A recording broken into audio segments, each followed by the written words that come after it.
Welcome to Luca and Miguel. Enjoy the video. In this video, I will explain how to approach making hyaluronic acid at home.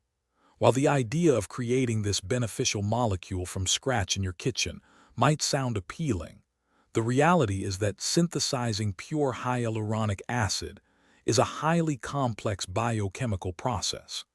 It involves precise control over conditions and specialized equipment, making it impractical and unsafe for a home environment.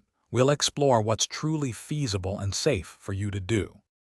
Attempting to synthesize hyaluronic acid from its basic chemical components at home presents significant challenges.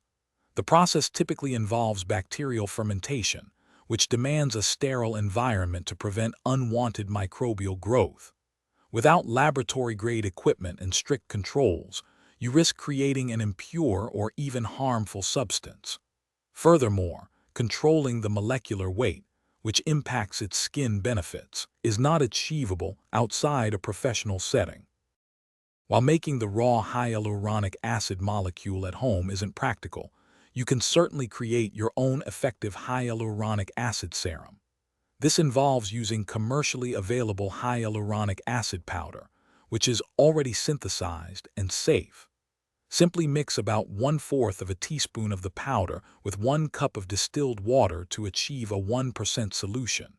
To ensure your serum remains fresh and safe for use, incorporate a broad-spectrum preservative according to the manufacturer's instructions.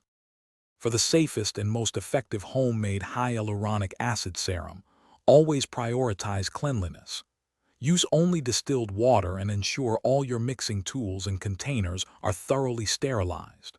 Store your finished serum in an airtight, dark glass bottle in the refrigerator to extend its shelf life.